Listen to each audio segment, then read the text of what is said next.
Did you know that you don't always have to pay customs? What you talking about, Willis? I'm talking about the productive input relief.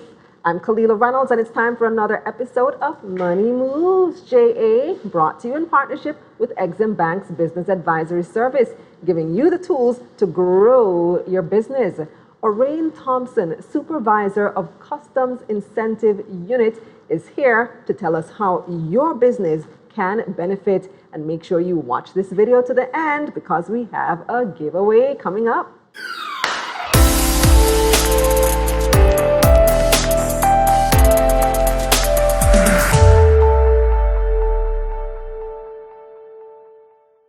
All right, hi Mr. Thompson. Hi, morning. Orane Thompson, nice to meet you. Hi, Kalila Reynolds. I love this topic. So customs is not something that we typically associate with, typically think of customs as, oh gosh, customs, man, it's a pain. Right. But there is some good news because you guys actually have some incentives for certain categories of people and businesses. Right. So there's the productive input relief. Tell me what that is. All right. Basically, what the productive inputs relief looks at where the government has made a determination that certain sectors within the economy are to get particular benefits. And the benefits that they're getting are concessionary benefits. When they are importing their particular productive inputs to be used in their activities, they'll be getting what are called exemptions. So they will be paying all the duties that would be normally required because they belong to a particular sector. Mm-hmm. And as the name suggests, it's a relief based on the fact that you have inputs that are going to be used for productivity. So tell me who qualifies for this productive input relief? All right, so the persons who would qualify, but I'm going to step back a little bit, if you don't mind. What happened is that before 2013, there were no real legislation in place to make certain sectors get particular benefits. There was some kind of legislation, but what they decided to do, they created what is called the omnibus legislation, which now try to capture the different sectors that should get benefits.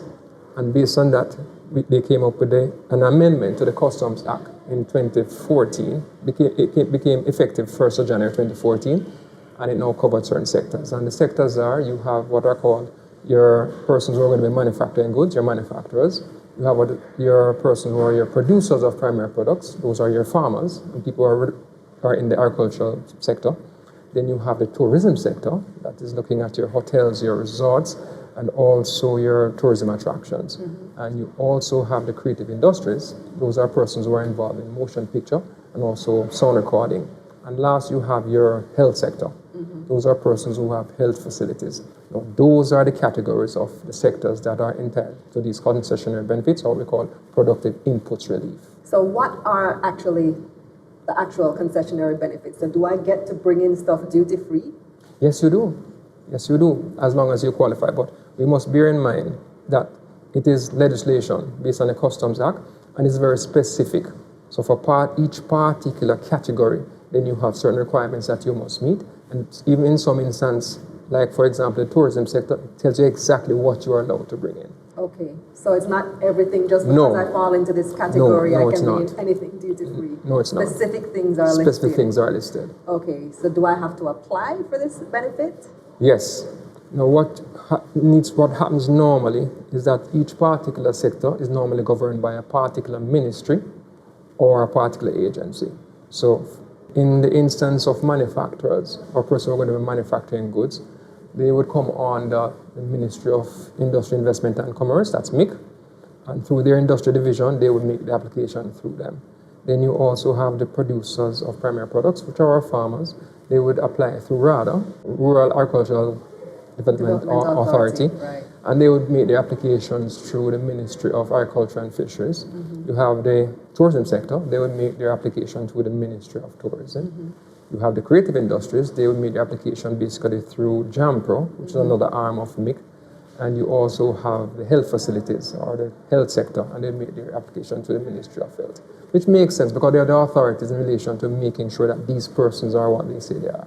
Right. It sounds a little bit disorganized though. Like it sounds a little bit all over the place. Right. Like there's not one central place that you can go and say, I want to apply for this benefit. It really depends on which industry you're in. But good that you raised that question because JAMPRO is now trying to work on that, where they're getting what is called a national portal, where they're trying to get all the incentives under one umbrella, so you can make one application. So you can go to this portal and you can see all the incentives that are given by the government, and then you can make your application through that. Okay. So they are currently working on that. So when I'm getting this incentive relief, Yes. these concessions, is it full duty waive, partial duty? How does that work? All right, it depends.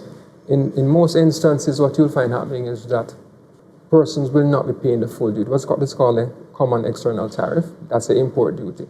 So you will not be paying the common external tariff and the other related taxes. It depends on because how it works, the different sectors can determine exactly what they want in terms of the taxation. So generally, it's duty-free. That goes across the board. But if you want other tax types, then you make an application for those. Can I apply for these benefits more than once? Each time that you import, each particular consignment or each particular import that you have is entitled to, as long as you meet the requirements. And the declaration that you make is saying that you are entitled to these particular benefits. Okay, so the agencies that you listed earlier, Right. those would be the ones that determine whether you are eligible for the benefit. But Right. then it still comes down to customs to determine whether the item that you're importing meets the criteria. Very Is good. that how it works? You're correct. So it's basically using the Customs Act. So even though you might have a ministry or agent saying, yes, we believe you can get the particular benefit, the person who makes the final determination is the Jamaica Customs Agency. And also a step further now to look at the particular items, if those items can qualify.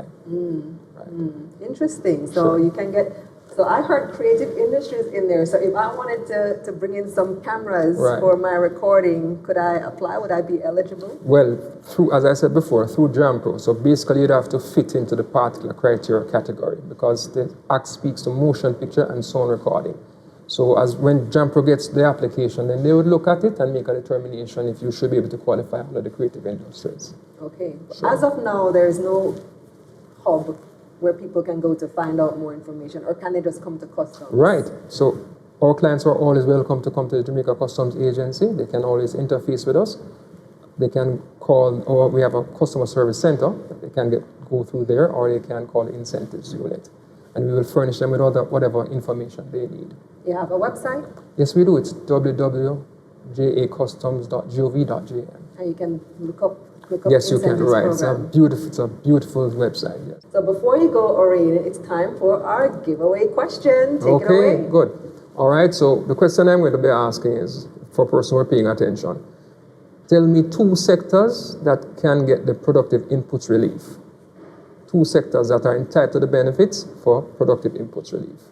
Answer that question over on EXIM Bank's Instagram page at EXIMBankJA, and you can win yourself a lovely prize. And now here's a recap of Orane's main points. If you're a manufacturer, producer, or your business is part of the creative industries, health sector, or tourism, you may qualify for import duty relief. You can receive concessionary benefits. You can apply for these benefits each time you import. And relief includes exemption from common external tariffs across the board, but may also include other taxes. If you are an eligible business owner, make it a priority to apply for the productive input relief so that you can avoid import costs and stamp duties on some items and save. That's it for this episode of Money Moves JA, brought to you in partnership with EXIM Bank's Business Advisory Service, giving you the tools to grow your business. I'm Kalila Reynolds. Stay safe.